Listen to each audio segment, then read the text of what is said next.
वाली आवाज पेश कर रही है माजी और हाल की मिली जुली दास्तान, जिसका पहला मंजर 14 अगस्त से एक रोज कबल शुरू होता है, जहां पोते ने दिन भर से बाजा बजा बजा कर अपनी दादी को तंग कर रखा है। आयला, ये कौन सा तरीका है आजादी मनाने का? सुबह से बाजे बजा बजा के सर दर्द कर रखा है।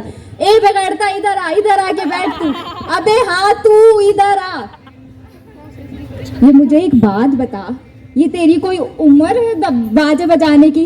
चल बता, क्या जानता है आजादी के बारे में? आज़ादी एक एहसास है जिसे महसूस किया जाता है। अगर हम पाकिस्तान की बात करें तो पाकिस्तान 14 अगस्त 1947 को आज़ाद हुआ था। बस तू तो आजादी की तारीफ हमें ऐसे सुना रहा है जैसे चंदा दे रहा हो। इतू सा शॉर्ट क्वेश्चन में याद किया था दादी। हाँ, तेरी बातें सुन के मेरा दिल दहलने लगता है। चल फिर वो कायद के 14 नुकात सुना दे। वो तो लंबे वाले सवाल में आए थे, पूरे याद होंगे ना तुझे? यार दादी। अच्छा छोड़, तुझे पता है कायद को हम अपनी आंखों से देखे वे, बड़ा ही हैंडसम था वो, है? हाँ, बस बेचारा बड़ी जल्दी चला गया। अस्तगफुरुल्लाह दादी, कैसी बातें कर रही हैं? लो भाई बहू रानी, तुम ही कुछ समझाओ उसे। हमारी समझ में ना आवे है ये नौजवान नस्ल, दादी पे शक करे हैं। अम्मा आप ही बता दें इसे कुछ अपनी जवानी का किस्सा, हो सकता है इसकी समझ में कोई बात आ जाए। हाँ ते सुन, ये तब का वाकया है जब तेरी दादी बड़ी जवान हुआ करती थी।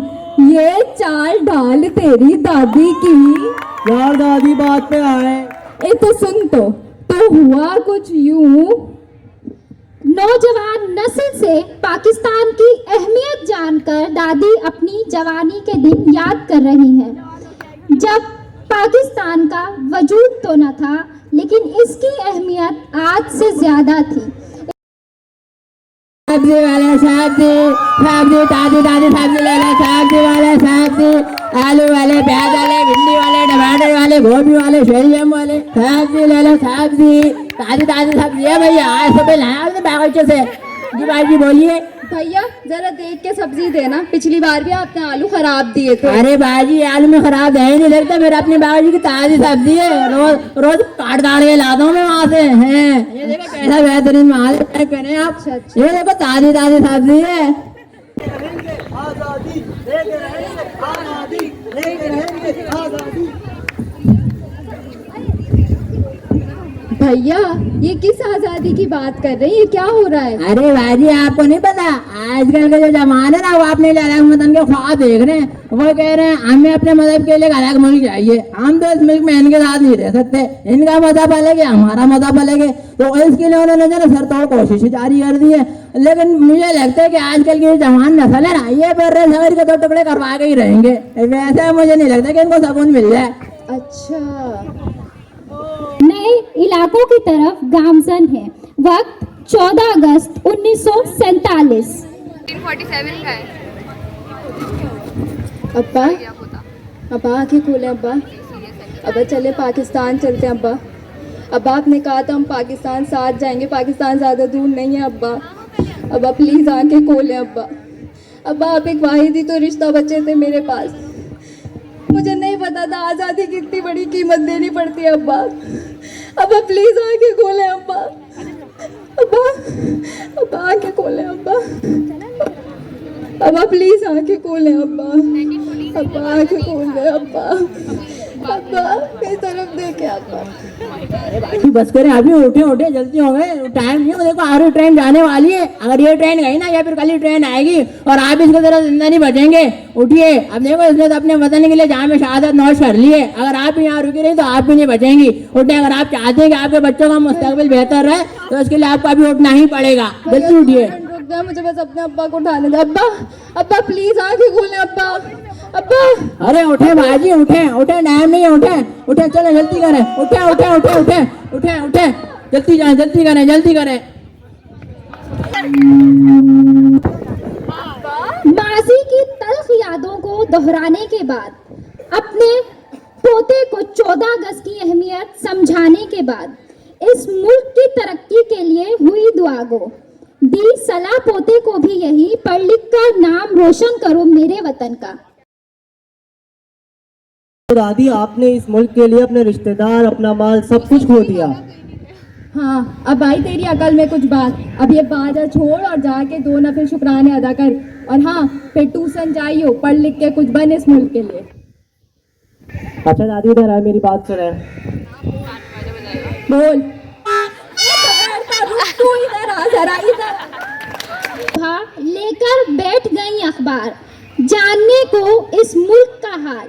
बाहर कहीं से आती बहू की सदाओं ने कर दिया निढाल। अम्मा, अम्मा।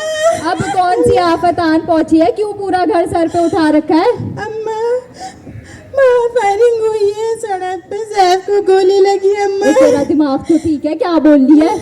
अम्मा, अम्मा, अस्पताल से फोन आया था, सैफ को गोली लगी है। मुझे उठा मुझे, मैं भी चलूंगी साथ। उठा, चल।